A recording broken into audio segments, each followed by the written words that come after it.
মানবিক কারণে রোহিঙ্গাদের আশ্রয় দিলেও চড়া মূল্য দিতে হচ্ছে বাংলাদেশকে, আইএমএফ সম্মেলনে অর্থমন্ত্রী।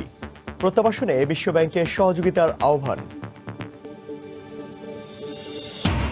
এবং প্রসারিত হচ্ছে দেশের ব্যাটারি শিল্প, চাহিদা মিটিয়ে ৭০টি দেশে রফতানি হচ্ছে। শুল্ক কমানোর দাবি সংশ্লিষ্টদের। দেখছিলেন শিরোনাম। আমন্ত্রণ জানাচ্ছি দেশ ও দেশের বাইরে অর্থ বাণিজ্যের নানা খবর নিয়ে আমাদের নিয়মিত আয়োজন এই সময় বাণিজ্যে। আপনাদের সঙ্গে আছি আমি ইমতিয়াজ আহমেদ। রাজধানী বসুন্ধরায় একটি বাড়িতে অভিযান চালিয়ে আত্মগোপনে থাকা ঢাকা উত্তর সিটির ৩৩ নম্বর ওয়ার্ড কাউন্সিলর ও যুবলীগ নেতা তারিকুজ্জামান রাজীবকে গ্রেফতার করেছে র্যাব। রাতভর অভিযান চালিয়ে বিভিন্ন জায়গা থেকে ৫ কোটি টাকার চেক, অবৈধ অস্ত্র ও বিদেশি মদ উদ্ধার করা হয়। তার ১০ কোটি টাকা মূল্যের বাড়িসহ সব সম্পদই জ্ঞাত আয় বহির্ভূত বলে জানিয়েছে র্যাব। গ্রেফতারের পর রাজীবকে ঢাকা মহানগর উত্তর যুবলীগের যুগ্ম সাধারণ সম্পাদকের পদ থেকে বহিষ্কার করা হয়। এদিকে আলামত ধ্বংস ও কাজে অসহযোগিতার অভিযোগে রাজীবের প্রিয় সাদিককে ৩ মাসের কারাদণ্ড দেওয়া হয়েছে। মানবিক কারণে রোহিঙ্গাদের আশ্রয় দিলেও বাংলাদেশকে এখন চড়া মূল্য দিতে হচ্ছে, এমন মন্তব্য করে যুক্তরাষ্ট্রের রাজধানী ওয়াশিংটনে বিশ্বব্যাংক আইএমএফ এর বার্ষিক সম্মেলনে অর্থমন্ত্রী জানান, যত দ্রুত সম্ভব রোহিঙ্গা শরণার্থীদের নিরাপদ প্রত্যাবাসনে বিশ্বব্যাংকের সহযোগিতা চায় বাংলাদেশ। পরে অর্থমন্ত্রীর সঙ্গে অনুষ্ঠিত বৈঠকে বাংলাদেশকে ডলার নয় টাকার মানে ঋণ দেওয়ার আগ্রহ জানায় এইচএসবিসি ও সিটি ব্যাংক ইন্টারন্যাশনাল। ওয়াশিংটন থেকে আরও জানাচ্ছেন জুবাইর ফয়সাল। কলেজেই চলছে টিসি বাণিজ্য, বদলির জন্য হাতিয়ে নেওয়া হচ্ছে লাখো টাকা। দেখছিলেন বিশেষ শিরোনাম। সকালের সময়ের সঙ্গে আছি আমি ফারজানা মুমু এবং আমি ইমতিয়াজ আহমেদ। এবার অন্যান্য শীর্ষ সংবাদ।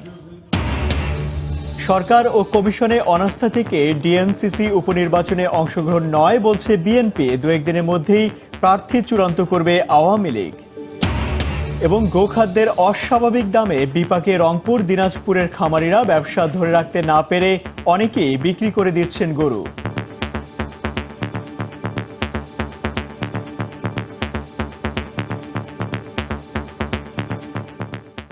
ঢাকা উত্তর সিটি কর্পোরেশনের উপনির্বাচনে প্রার্থী বাছাইয়ের প্রক্রিয়া শুরু করেছেন ক্ষমতাসীন আওয়ামী লীগ। অন্যদিকে নির্বাচনে অংশ না নেওয়ার সিদ্ধান্ত নিয়েছে বিএনপি।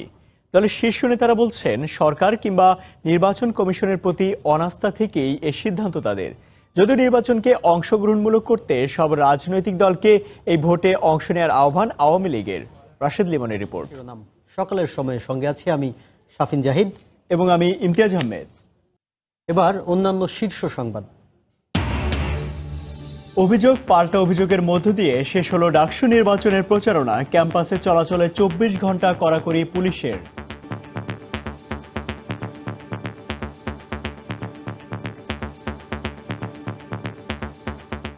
উপজেলা নির্বাচনের খবর জানাতে এই মুহূর্তে দক্ষিণ সুনামগঞ্জ উপজেলায় আছেন রিপোর্টার ইকরামুল কবির এবং রাজশাহীর দুর্গাপুর উপজেলায় আছেন রিপোর্টার সাইফুর রহমান রকি। বিস্তারিত জানতে প্রথমে যাচ্ছি ইকরামের কাছে। ইকরাম,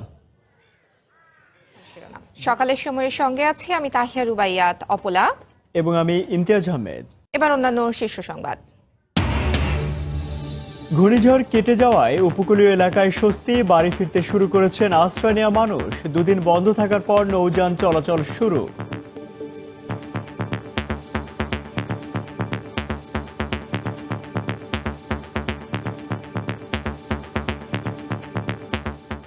এখন থেকে জাতীয় পার্টির ভারপ্রাপ্ত চেয়ারম্যান হিসেবে দায়িত্ব পালন করবেন গোলাম মোহাম্মদ কাদের।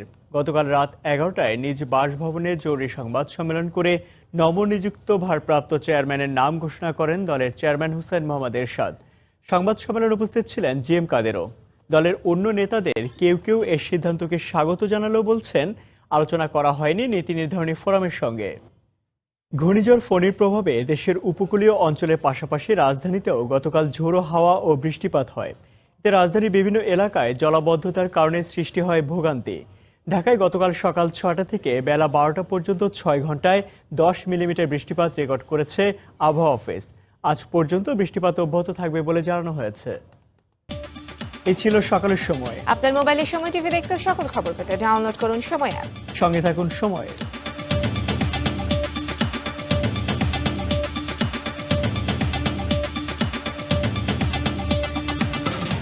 বাংলাদেশের ব্যাংকগুলোকে চীন কালো তালিকাভুক্ত করার তথ্য সঠিক নয় বলে জানিয়েছে কর্তৃপক্ষ। তারা বলছেন, এলসির অর্থ পরিশোধ না করার কোনো সুযোগ নেই বাণিজ্যিক ব্যাংকগুলোর। এমন পরিস্থিতিতে উদ্ভূত সমস্যা সমাধানে কেন্দ্রীয় ব্যাংক ও পররাষ্ট্র মন্ত্রণালয়কে ভূমিকা রাখার আহ্বান আমদানিকারকদের। বিস্তারিত দেখুন আমার করেক্ট রিপোর্টে। বাংলাদেশ প্রতি বছর সর্বাধিক পণ্য আমদানি করে চীন থেকে, টাকার অঙ্কে যার পরিমাণ $10 বিলিয়ন। কক্সবাজারের টেকনাফ ও উখিয়া রোহিঙ্গা ক্যাম্পে গড়ে উঠেছে শত শত মোবাইল ফোন, সিম, কম্পিউটার, ল্যাপটপ এবং ভিডিও আদান প্রদানের দোকান। সাধারণ দোকানগুলোতে এসব পণ্য বিক্রি করতে বেশ কিছু বিধিনিষেধ মানতে হলেও রোহিঙ্গা ক্যাম্পগুলোতে নেই কোনো তদারকি। আর এ সুযোগই তথ্য প্রযুক্তি ব্যবহার করে ক্রমশ বেপরোয়া হয়ে উঠছে রোহিঙ্গারা। প্রতি বছর সামাজিক নিরাপত্তা খাতে বরাদ্দ বাড়লেও সুফল পাচ্ছে না শহরের দরিদ্র জনগোষ্ঠী।